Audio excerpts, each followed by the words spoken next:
In this video, we're going to explore how we're going to use the power rule to actually differentiate functions or differentiate different terms. So we're going to start by first writing down what the power rule is. So the power rule is actually used to differentiate any algebraic term. Okay, so you see here that I'm writing d by dx of x power n, which basically means differentiate x to the power of n. So the d by dx means differentiate. Right, so I'm going to write that down here. So when we differentiate x power n, what happens? The n comes down, and then you subtract 1 to the power. So you can actually view the process as a two-step process, whereby first of all the power is coming down, and then you're subtracting 1 to the power. So this can be viewed as a power rule formula. Okay? Now, how can we apply that to the differentiation of different terms? So let's start with an example. Example 1. In example 1, we're going to differentiate, let's say, x power 4. So d by dx means to differentiate in terms of x. In terms of x means that the expression you're differentiating is an algebraic term written in terms of x, so it has x in it.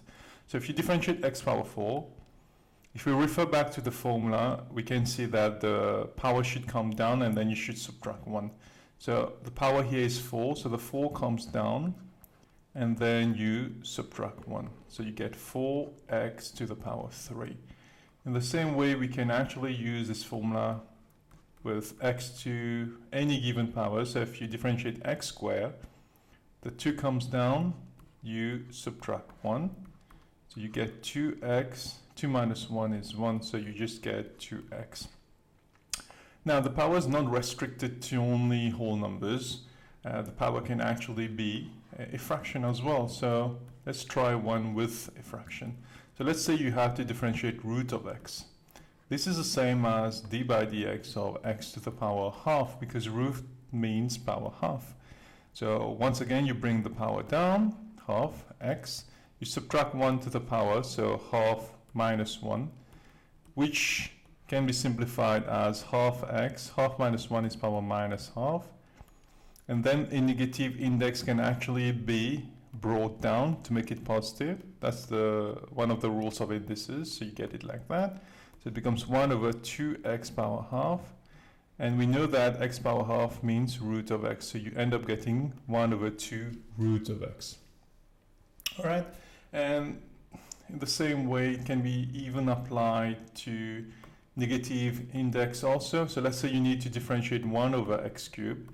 This becomes differentiation of x to the power negative 3, because x power cube, if you bring it up, the power changes, it becomes negative. All right? Now, why do we have to do that? We have to do that because if we need to apply the power rule, it should be in the form x power n. So 1 over x cubed is not in the form x power n. So you take that denominator and then we bring it up, and it becomes x power negative 3. So now it is in the form x power n, and we can differentiate. So we bring the power down, minus 3x, and then you subtract 1. Minus 3 minus 1 is minus 4. So it ends up becoming minus 3 over x power 4. Okay, so we've done a couple of examples where we've tried to use the power rule.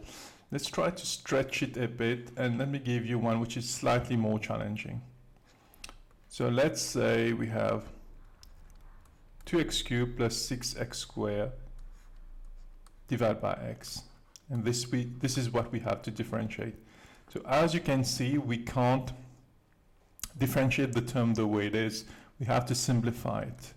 So what we need to do here is we actually need to take each term and divide each term by the denominator. So the expression can be simplified to this one, and then we keep simplifying. So x goes into x cubed, you get x squared. So you get d by dx of 2x squared plus The x goes into x squared, you get x, so plus 6x. And here you differentiate now, because now you have it in the form x power n. And even if we have that number 2 here, the coefficient of the term, we just leave it where it is. And when we are differentiating, we're actually differentiating x squared. So the 2 comes down.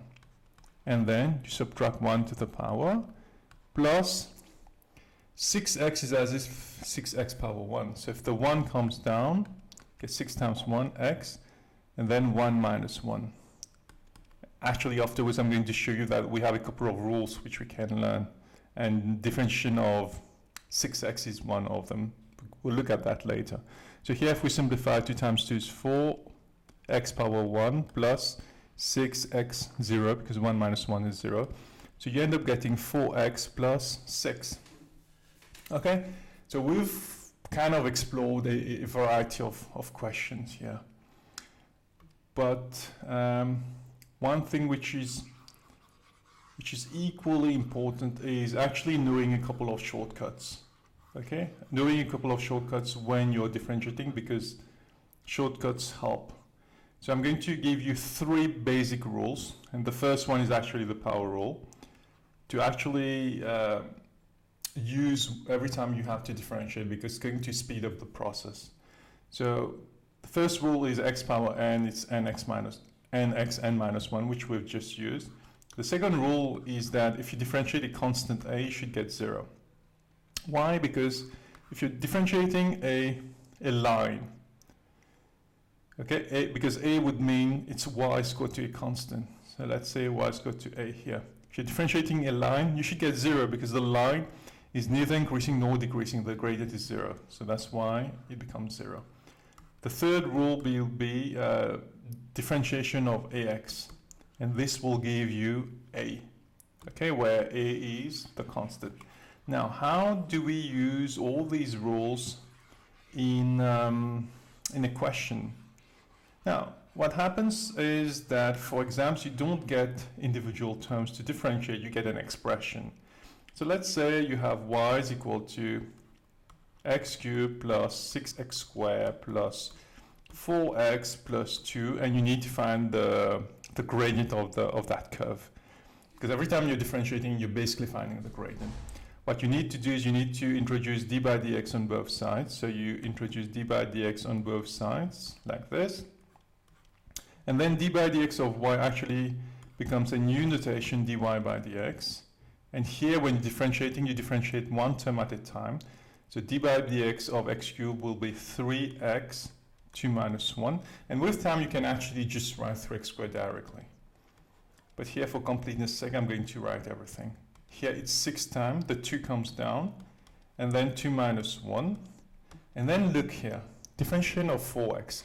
Differentiation of 4x is like the third rule, whereby we wrote that differentiation of ax is a. So differentiation of 4x will be 4. And differentiation of 2, which is a constant, will be 0, the second rule there. And then from here, you just simplify. So you get 3x power 1 plus 12x plus 4. Okay, so this one is a proper question where we actually had to apply everything we've learned from the start of the video.